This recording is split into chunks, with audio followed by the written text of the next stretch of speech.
Welcome to the Broncos Source Podcast.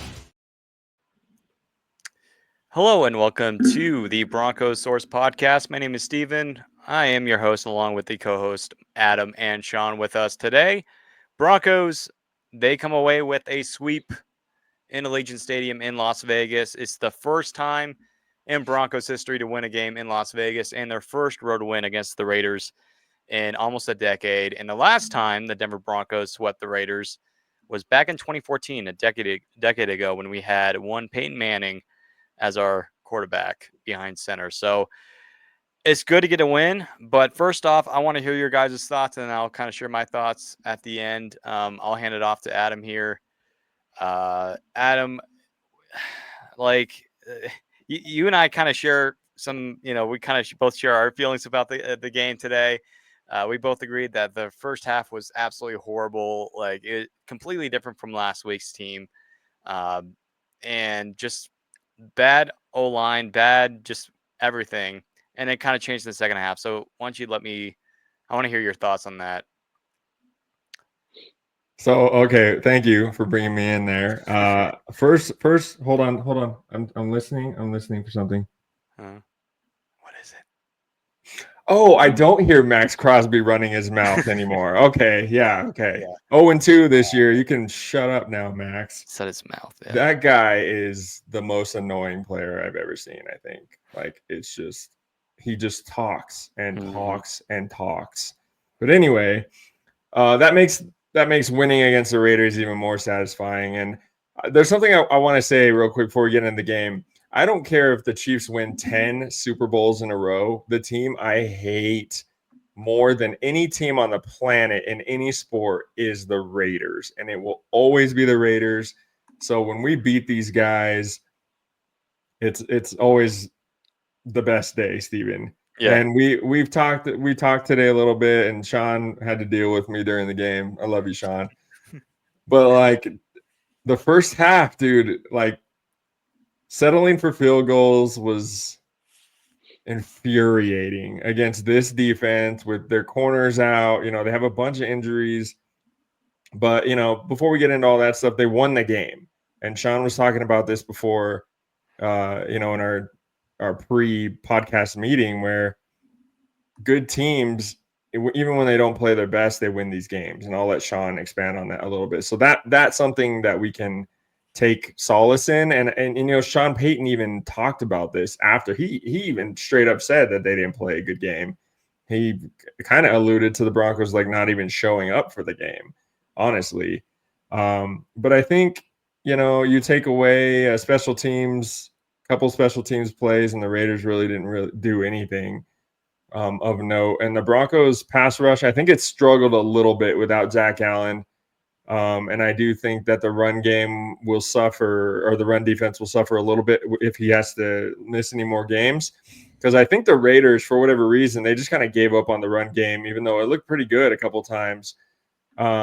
But overall, our guy, your jersey this week, Steven, Bo Nix, continues to just play out of his mind. He's taking care of the football. He's converting third downs. A lot of these things that the Broncos offense struggles with really isn't on him. We were talking about this earlier. There were maybe 2-3 throws all day that you could say, Nix missed those, but that's football. You're going to miss throws. Every quarterback does that. And I think just coming away with the win, even though the offense around him wasn't their best, McGlinchey got absolutely abused by Max Crosby. And correct me if I'm wrong, Steven, when we come back to you. I don't remember Alex Palczewski even allowing a single instance of pressure when we played the Raiders at home. So I was like, what's going on there? And I did see that the Broncos chipped every now and then with the tight end. You got to chip all the time with that guy. He is a game wrecker. Sean Payton alluded to the fact that you need to know where 98 is on every play. And sometimes I was like, do you guys know where he is at on any play? He's just that good. He just makes everybody just look like they don't know what they're doing out there. And he's just a really great player. So, for the Broncos to keep him sackless, I believe, right? They kept him sackless today. is a huge accomplishment. But I don't think the offensive line played their best game today. We ran for 64 yards today. And there were a couple instances, and I know, Steven, you want to make a point of this, so I won't go too much into it, but some of these play calls, especially on that drive late in the game when we needed to put the game away and we ran 3 passes in a row, like we ran like 12 seconds off the clock there. And I get that you want to showcase your quarterback who's a budding superstar, and that's fine. But at some point, guys, if we're going to make some noise in the playoffs or even make the playoffs, we have to find a running game, Sean. Yeah, and you mentioned it, and like I was saying, kind of what we talked about before, it was just one of those games where you didn't play your best game, and we proved that we're a team that deserves to be here, deserves to be in the playoff conversation, and can win games that either you don't deserve to win or, you know, in this case, I don't think we should have lost, but those types of games where you just don't have it that day. But to your point with McGlinchey, I mean, he had 25 yards and penalties in the first quarter. And those drives were, while early in the drive, they were effectively moving before those penalties. So, saying settle for field goals and the offense is this and that. I mean, he single-handedly took us out of rhythm. And, those two holds, both those plays were, I think one was a 9-yard run by McLaughlin, and the other one was a pretty solid play that I think went for a first down. They both turned the other way, and we're talking about 2nd and 20 or whatever it is. So those were rhythm changing, momentum changing penalties early in the game. And I think it honestly screwed up the entire first half for us. So you could, I mean, and to your point, I mean, that's what Max Crosby does. That's what he's paid to do. That's what he's there to do. So I get it. He's, anybody that's going to play him is maybe not going to have their best game, but that hurt us, I think, in the beginning. But, the Bo he keeps finding ways. He didn't run like at all today. I was just waiting for it. When's he going to leak out? When is he going to do this? This is the third down he's going to run, but nope, it's Vele and Sutton consistently getting open on those routes on the outside. Sutton's hands look amazing. He's on pace for 1,000. I know they were talking about that. He hasn't had that since before the knee injury. So, I think we kind of talked about it last week. Get this guy signed on the dotted line, get his extension done. They obviously have chemistry. It makes sense. Maybe, I wouldn't give him number one money or whatever it is. That's a whole different topic and conversation. But him and Nick Benito need to get paid. Let's get these things out of the way and secure, one, the weapon that Bo Nix obviously feels comfortable with, and two, one of the linchpins of this defense moving forward, along with Pat Surtain. And Zach Allen was obviously sorely missed. And you touched it. I mean, I think the run defense, more so than necessarily the pressure, because we still have that here and there, but the run defense suffered when you're letting the third and fourth string running back guys coming off the practice squad and getting his first carries in the NFL, and he gashes you for 19. And I just have these things in my head where I don't know if this is me, like pessimism as a fan, but I feel like the Nuggets and the Broncos always give career games to people that have like their first game. I don't know what it is, but it happens all the time. Some dude pours like 30 on us in the fourth quarter, or he runs for like 200 yards. That dude from the Browns with the hyphenated last name torched us for like 200 on his first game. Too soon. Yeah. But it felt like that. Like if they would have leaned on that guy, I was a little concerned with the run game there. But outside of that, I mean, you and I talked, you said it. I definitely never felt like we were going to lose. They had two special teams plays that gave them all the life that they had and even kept them close. So, it's a win. We didn't have our best game, but we won. We're in the driver's seat. We control our destiny in the 7 seed. So, yeah, I'm happy about it, man. Yeah.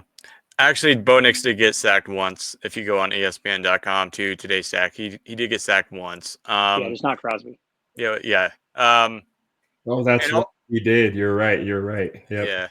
And another shout out to Jaleel McLaughlin, who I think he got a couple, catches today. When it was just a short pass from Nix, that was huge. Yeah, man. I mean, the accuracy, we talked about it before we started tonight, is that the accuracy of Bo Nix is improving every single day. And that is just something that we've all been waiting for since he came here and started. Because if you looked at the first couple of games against Seattle and Pittsburgh, you're not seeing those Bo Nix throws whatsoever, man. They were either picks, he was afraid to throw, or now he's more confident. And A lot of people by now have already seen the video where he's having the big eyes talking to, the Raiders guy and just, saying, I fear nothing. And that says something about his confidence, man. That's what we need. You go back and look at all the quarterbacks that have come through since Peyton Manning. You don't see guys do that to where he's not afraid of anything. And we need a guy like that, man. And he's a team leader, like Adam alluded to. He's the guy in the clubhouse that everybody looks up to, even the guys that are veterans, man, that've been there for a long time, Sutton. And yeah, it's great to see. And then another shout out to Nick Bonito, man. Every single, he's on that streak, man, with sacks, and he's going to get a Pro Bowl. He's going to be in the Pro Bowl this year, undoubtedly. And I think Sutton should be too. And I wouldn't be surprised if Bo Nix gets, voted in as a Pro Bowl quarterback, as maybe not as a starter, but we'll see. And for sure, he's going to be, at this point, he's the favorite to win Rookie of the Year. Jaden Daniels hasn't looked good over the last several weeks. Brock Bowers, he didn't have a good game at all, thankfully, today. The Broncos defense held him to only 3 catches today, so that was great. No touchdowns, where the previous game, the Broncos gave up a touchdown on the very first play in Denver. But yeah, today the defense did well. Hats off to PJ Locke and Sertana, obviously, and also to Riley Moss, who had a good game before he got injured. And prayers out to him. Hopefully his MCL is okay and that he can come back in a few weeks. Let that rest up before they play the Chargers or the Bengals, whatever game he comes back on. And then, yeah, so thankfully not a lot of injuries today for the Broncos, so that's huge. But yeah, I mean, this was clearly, a trap game, right? And I kind of knew coming into this game that this was, a trap game, but I also agree with Sean that this was a game that there's no way the Broncos should lose this game. If they lose, that's something that it's on the Broncos, right? And they were unprepared to play against the Raiders. And, I think in the first half, they were somewhat unprepared. I'll be honest with you. They weren't prepared for the Raiders, but they adjusted after halftime and they were able to take control. Bo Nix, he got his, A game going, and I thought he had a good game considering the way the first half was. 275 passing yards, 2 touchdowns, and the run game wasn't there at all today. So hats off to Bo. And yeah, man, I mean, it's happening, man. I mean, Broncos 7-5 last year. The best Broncos record was 6-5, and then they were just right around 500 the rest of the season, and they had a horrible ending to the year. But now, like Sean said, the Broncos, they're in control of their own destiny. They have the control of the car, man, and they can go wherever they want. And they have a much easier schedule than they did last year. They do have a couple tough games coming up. I think the Chargers game is going to be interesting, and I know it's on Thursday night, and that's going to be something that a lot of us might not be looking forward to, especially after a short week, which the Broncos could definitely use, some rest, especially with some of their injuries. But I think the Broncos, they're feeling a little bit better now. They're under Bo's leadership, a lot of confidence in Bo and Sean Payton, even though the play calling wasn't the greatest today. But I think we're looking pretty good right now. There's a lot of things to like. The special teams today for the Broncos wasn't great, but I'm not too concerned about it. But, it's been good all season long. The defense has been good. Just today was one of those weird games to where we saw all around the league, the Cowboys Commanders game, that was ugly. Yeah, a lot of those division games, man. Division games. And today was one of those days for the Broncos and Raiders, but fortunately they come out on the other side. First, like I said at the start of the podcast, it's the first Broncos win in Las Vegas ever. And I think that's huge, right? Because how many years, I can't even keep track. It's so long.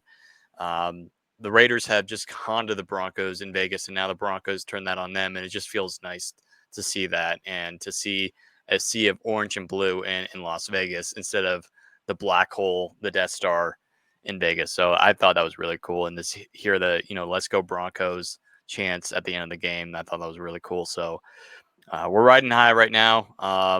And let's keep it going, right? So next week, or I should say next Monday, the Broncos, they'll be back home to play the Browns, and Jameis Winston. They just came off of a big win over the Steelers in a snow game.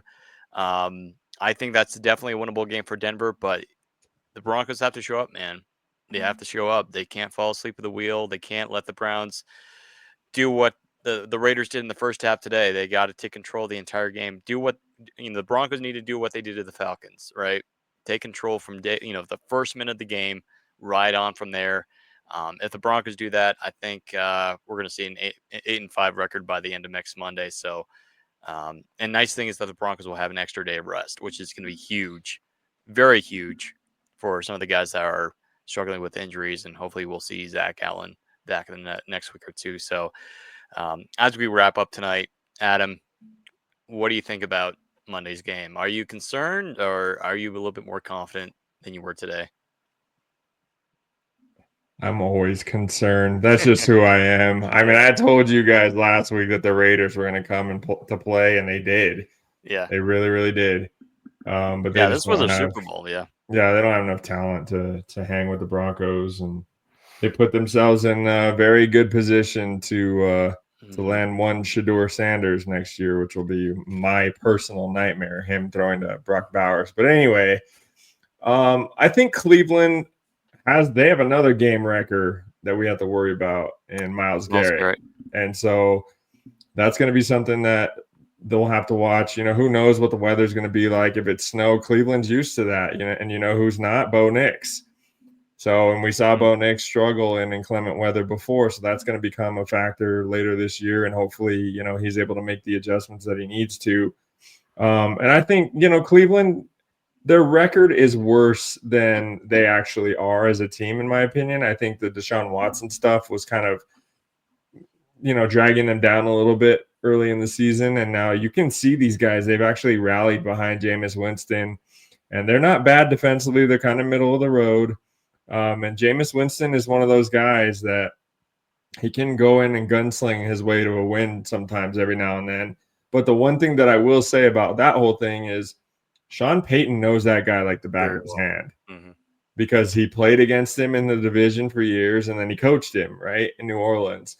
So I think he knows how to bait Jameis into some bad throws, which Jameis doesn't really need to be baited into at times. We've all seen him just throw the ball to the other team for no reason at all. I think if the Broncos can get ahead in this game and put it on the shoulders of Jameis Winston to make a comeback, I don't think their wide receivers are talented enough to deal with the Broncos defense. But I don't think that this is going to be a cakewalk for the Broncos. Despite the fact that they've absolutely, manhandled the last two teams that they played at home, I think the Broncos need to be careful. They need to come ready to play. I know it's nice to look ahead to a bye week and all that stuff, and it's going to be Monday night, and you might do things out of the ordinary and try a little bit harder than you might usually. But I'm looking forward to it, and the Broncos are actually going to wear their blue uniforms that you're wearing there. Yep, with the white helmets. That'll look pretty cool for Monday night. And I do think the Broncos will end up winning the game. I feel a lot better going into a game as far as my prediction is concerned against a non-divisional opponent, because I know the Raiders and I know how they play against the Broncos, and that's why I told you guys, I was like, these guys, I'm not going to say it, man, but Cleveland will be an interesting game, to say the least. And, they still have Chubb in the backfield. That guy's super dangerous. And if we don't have Zach Allen back, that could be something to watch going into next week. Although, Sean, I think we're going to have him back. I think it was just more of a precautionary thing this week, right? Okay. So, yeah, I think I'm excited for the game. And I think the Broncos should be able to take care of business and be 8-5 headed into the bye week, Sean. Yeah, and I mean, you ended with it. That's how I wanted to start it. It's really going to come down to, I think, Zach Allen and Nick Chubb. I think that's the biggest X factor that we have to be concerned with. He seems to be kind of hitting his stride post-injury. Yes. And if he's who he can be, then that's really the weapon that they have. And Njoku, it is decent, but we've seemed to have figured out how to cover tight ends. And obviously, as we witnessed with Surtain and Bowers today, if he's your best receiver, Pat's going to cover him. And it doesn't matter what position he plays, if he's a tight end or if he's a wide receiver. So, he may be covering there. But if Zach Allen's healthy, we held everybody but Derrick Henry basically in check, and in years past we've held him in check. So I think if Allen's healthy, we'll be all right there. I still think we're going to win that game. I think they stood up against an opponent that they absolutely despise, and they wanted that game against the Steelers. I don't know that they're going to have that kind of desire and drive, especially if we can get up on them early. I mean, from a Thursday night to a Monday night game, though, I mean, they are pretty much coming off of a bye, though. I mean, they've had 4 additional days that you don't typically get just based on how the schedule fell in their lap. So they've had time to prepare. They're not a good team.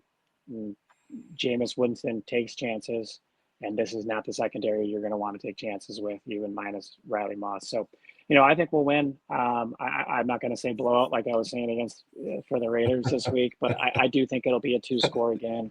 I think we're going to be riding high into the bye week, and it's a perfect time. We don't have any like major injuries like some of these other teams have had, but we've got some nagging stuff that a couple of weeks off is really going to make a big deal for the home stretch. Mm-hmm. Yeah.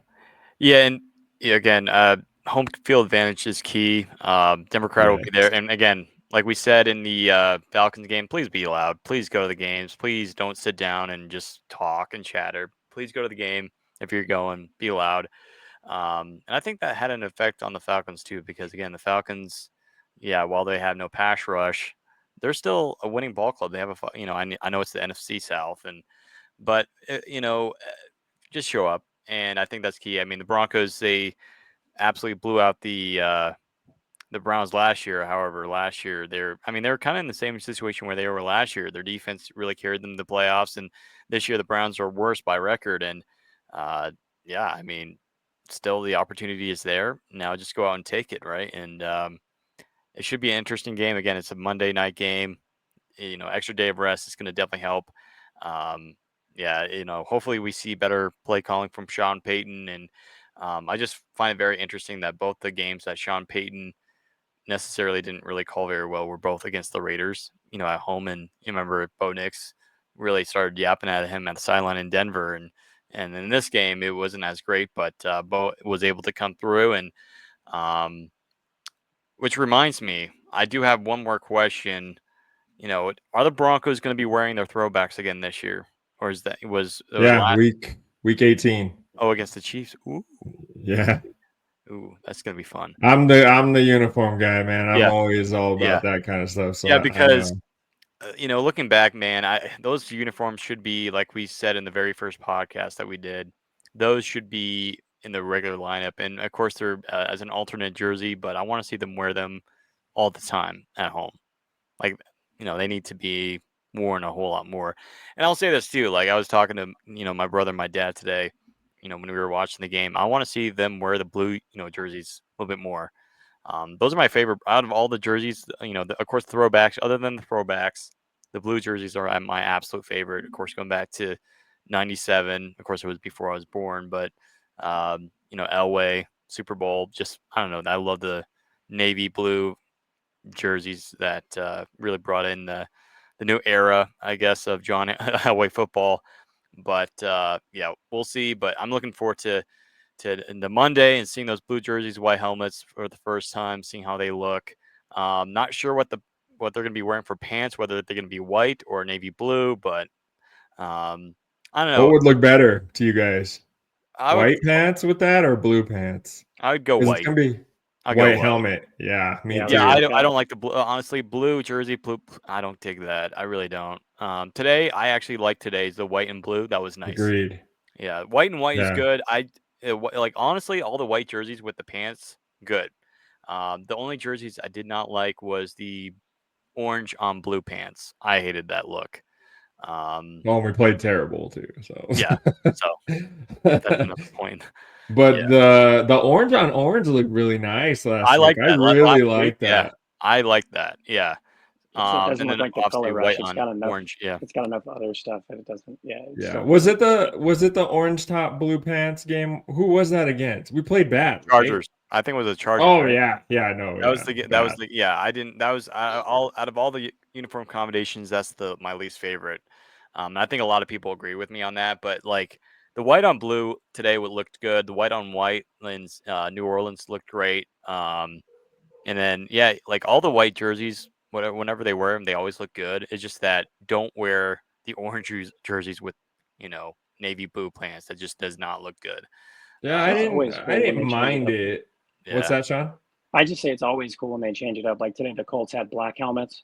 Yeah, It's that you know, looked it's good just today. like I like their black helmets. That's like their alternates. I really enjoyed I that. just wish like Dictator Goodell would just like get into the college mode, let these people do what they want to do, let it be like Yep. Oregon and ASU. Oh yeah, Oregon. I'm, Yeah. I don't for an organization that is so money driven, the fact that they don't like let these people do all this stuff, and so our fans, us as fans, can like enjoy it and all these alternates and different color schemes and stuff, it makes zero sense. Like I get the traditionalism of it all, but it's like that's just not how it is anymore, man. Like all these like hype videos with these different jerseys and like the Army Navy stuff the last People couple love weeks it. in the house. Love it. It's awesome, man. Mhm. It's so cool to see, and it's just like now you can only wear these 2 times this year. Or once. Yeah.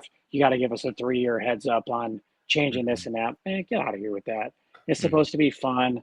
You know, these combos and these different things, the logos. It should. It's the dumbest rule. I don't get it, but it is what it is. Yeah, because I would love to see the Broncos put that white helmet on the road with their white jersey, with the blue pants or the white pants. Yeah. Man, that would look good. Mhm. So yeah, to your point, Sean, and what who cares, dude? Like, Yeah, if you're gonna like, I could see saying 3 times a year you can wear an alternate top. But the helmet, like, what does that matter? You know, like, it's not like the fans aren't wearing helmets. You know what I mean? We're wearing the jerseys, so we don't care about that stuff. We want to see like the different looks and stuff like that. But I think you're absolutely right, Sean. And for a league that makes us buy 18 different streaming services just to watch a game, you would think that they would want to bring in more money with uniform stuff. But you only have to wear them one time,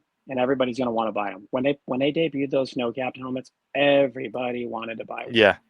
So it's like like you said, they were trying to put games on Netflix and this and that and Peacock and Prime. It's like, but you don't want to have another helmet that God only knows how many fans will buy. It's weird. It doesn't make sense to me. But. Well, and the production value for these games on Prime and Netflix and stuff, or I should say Prime only, and Peacock have not been good.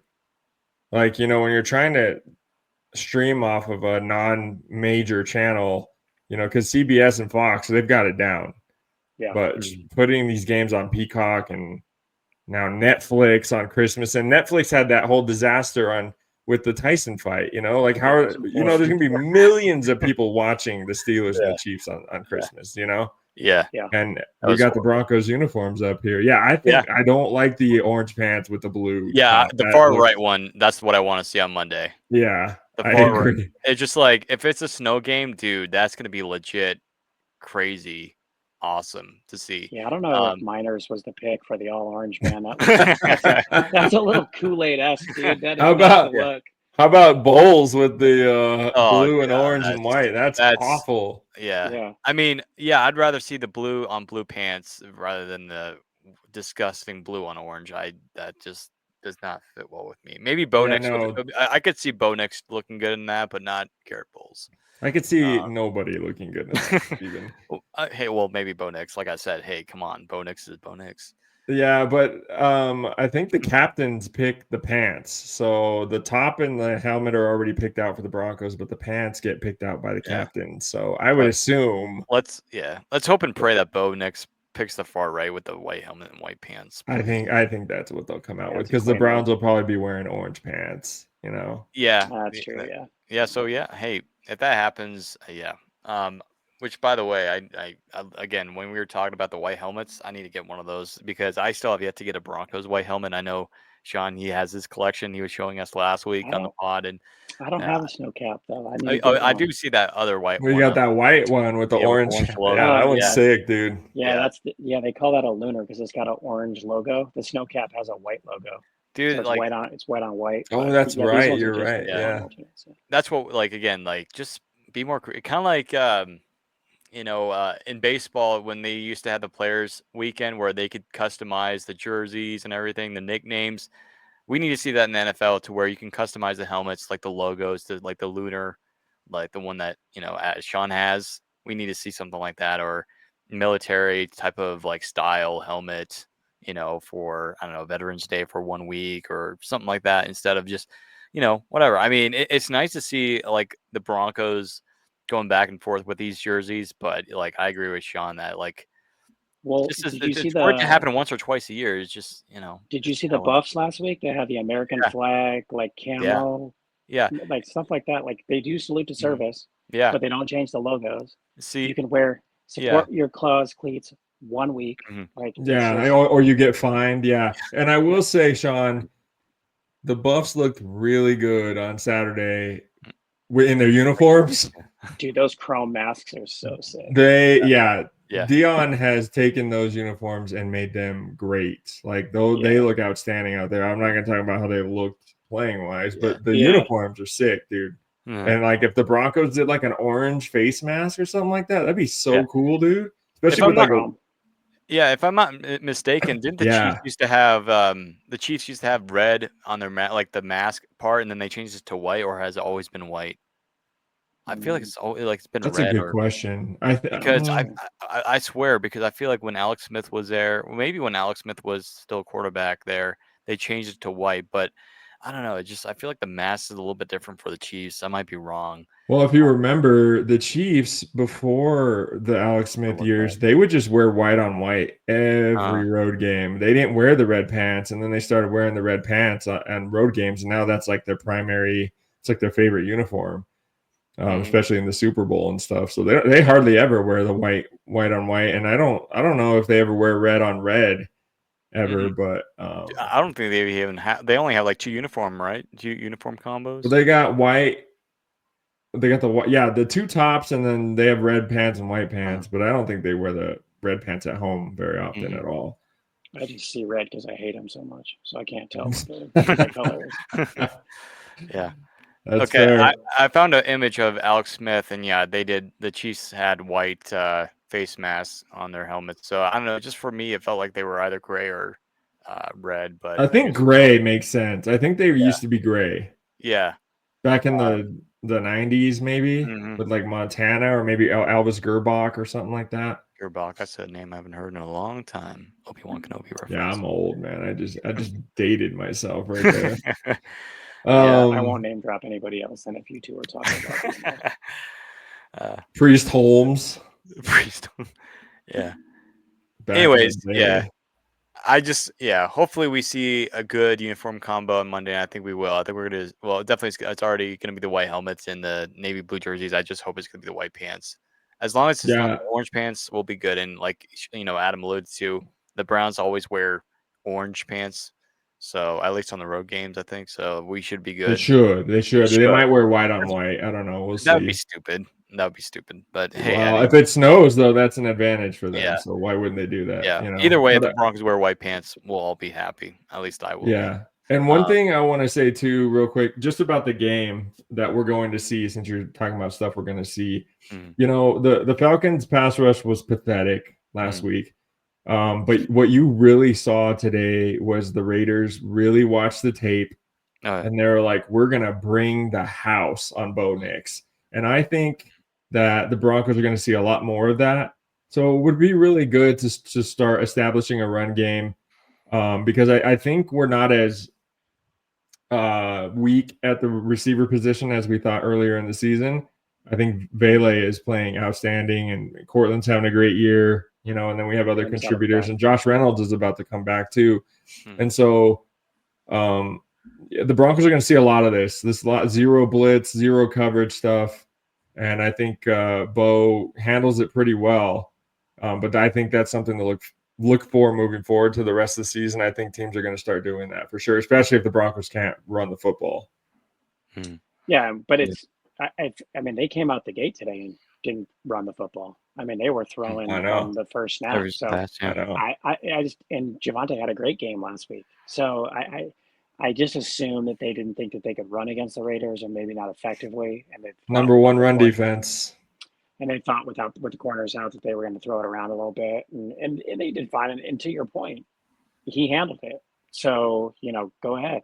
Let's see. Until you Mhm. prove otherwise, send the blitz. They just want to give him looks that he hasn't seen before, and try to get him on his back foot, or scrambling, which is fine. He does well out of the pocket. So, I think you're right, but I don't, I don't have any concerns for the next few weeks. We'll be I fine. need to correct myself. They are not I was reading the wrong stat. They are the number 15 rush defense, not the number 1 rush defense. Sorry about that. That's Yeah, they've got big Minnesota. tackles though, and Minnesota. plays good against the Mhm. run. And I mean, Estimate was fine when he ran. McLaughlin a couple good runs. Javante didn't have it today, but I think that's one of the weird detriments, and I think I read that before the game. But he wants to ride the hot hand, and I think that takes away from the consistency and just the rhythm. You just, hey, this last week it was Javante, this week it was Jaleel. I don't like that. I think having three just means you don't really have one. Like the Browns have Nick Chubb. So that's I don't agree with that. If we had injuries and you had to rotate guys, I get it, but I don't think that's the way. I would stick with Javante. I think he catches just as well out of the backfield. He's the better pass blocker, which is why he's always in third down, and he typically sheds tackles pretty well. So I would ride that. You may move on at the end of the season, but I like Javante. I think he's done fine, but I just don't agree with the rotation thing. Sean Flanagan, president of the Javante Williams fan club. I'm there, man. He is, man. I mean, I don't mind Javante, but Steven, what are your thoughts here as we close it out, Yeah. man? Bo Nix is in September. 1 touchdown, 4 interceptions, 2-2 record. Bo Nix since then, 16 touchdowns, only 2 interceptions, 5-3 record. Listen to that. That calls for improvement, and we have seen improvement. That tells you that we might have found our quarterback. Knock on wood. And I think we've seen that, right? Yeah, no, I think today was very tough to see Javante. He just got blasted at the line of scrimmage, right? But I think we definitely need to see more Estime. Estime, I thought, did okay today. Jaleel, great today. I think, even though, yeah, like we've talked about, Broncos didn't run the football, but Jaleel, even last year, man, I love Jaleel so much. More running next week, but also just let Bo do his thing. His arm strength, and that's one thing that every single week, all these analysts, whenever we have the Broncos on TV, they always talk about how Bo Nix's arm is better than what it was advertised coming out of Oregon, right? So I'm excited. Again, a little nervous. I'm with Adam. I'm on both sides. I'm excited. I'm confident, but at the same time, though, a little nervous because things generally never happen twice, and you've heard the term lightning always strikes twice. Well, and sometimes in football, that's not the case. And I'm a little concerned that maybe the Browns will have something up their sleeve on Monday, but I'm confident Monday Night Football in Denver. I feel like the Broncos have done pretty well in primetime games in Denver, except last Christmas Eve when we played the Patriots. Let's That not was talk just about that game, Steven. horrible. Yeah, let's not talk about that. But yeah, it's just we need to. I think we're in a good place, good spot right now. We're 2 games above 500. Nobody below us is close to us at the moment. The Dolphins are the closest, and they're like they're like 4-5 or something like that at the moment. 5-7. 5-7. Not Yeah, you're a right. factor at all in my Yeah, opinion. and then after them is the Colts, who in some ways should have won the game, but who knows what Anthony Richardson is? We really still don't know. Bad. He's bad. I do like his arm strength though. Richardson is. I do like. I will say this though. I do like Richardson's arm strength though, but it's just his injuries and very much kind of similar to Tua, even though Tua is a much better quarterback in my opinion. But yeah, so I don't think we have to again. The Broncos. All you have to worry about is some of the teams below them. And as long as those teams lose, and again, we're looking at So who's playing tomorrow? The Ravens and the Chargers. Yes, Yep. sir. So that's going to Big be game. either way. It's going to be positive for the Broncos, but Yes. you do want the Ravens to beat the Chargers. Ravens. Yes. So I think the Ravens have a good chance. And where's the game being played at? It's in SoFi. Okay, well that's going to be a win either way because there's going to be more Ravens fans there. So 100% correct. So yeah, Ravens win tomorrow. So it's going to be a good thing. I mean, this is going to be a good week for Broncos fans, right? Victory Monday tomorrow. We'll have a post about that tomorrow. And yeah, I mean, it's a good time to be a Broncos fan. Time to jump on the train, and if you don't want to jump on the train, then I feel sorry for y'all because Bo Nix is about to win Rookie of the Year and prove those doubters wrong. Because again, it's hard to believe that people had in Vegas had the Broncos at 5.5 wins this year, and they've already got 7, and we're just past halfway the season, and we still have 5 games left, right? You're looking dead in the eyes at least 10 wins right now. Yeah. So. I'm going to stick to it. My record prediction is still 9-8. But the ceiling I had was 10-7. So it's going to be either 9-8 or 10-7, but we're flying high at the moment, and let's keep this streak going to Monday against Cleveland at home. Again, that's going to be huge. I definitely feel better facing the Browns in Denver than it would be in Cleveland because the dog pound, again, it can be loud. And even though the Browns have had interesting teams over the last several years, not a lot of good quarterbacks, they still have a very good defense, kind of like Pittsburgh, built on defenses. So I'm happy it's going to be in Denver, and I think we're going to show out, and I think we're going to have a good week. Just as long as the defense does this thing, which it will do, and if Bo Nix, still shows that he's growing as a rookie quarterback, which he's already proven, I think our chances of winning will be good. It might be a close game though. So just show up to the stadium, and hopefully the Broncos can pull away against Winston and the interesting Browns team. Yes, sir. Let's do it. Yeah, let's not fail to the Browns. Imagine losing to them, and the Browns beating Russell Wilson and the Steelers. But I mean, the Steelers defense. I mean, whatever. Anyways, folks, that will do it for tonight's podcast. Thank you so much for watching and listening wherever you're at. If you're watching on YouTube, feel free to subscribe to us on YouTube. And if you're listening on Spotify or Apple Podcasts, we appreciate your listen. Again, follow us on there as well if you haven't done so already. On behalf of myself, Sean, and Adam, we'll talk to you all Monday night after the game. Give our reactions, our thoughts on hopefully a Broncos win. On behalf of myself, again, go Broncos. Go Broncos. Please beat the See you when we're Browns. in 5. Yeah. All right. Have a good night, y'all.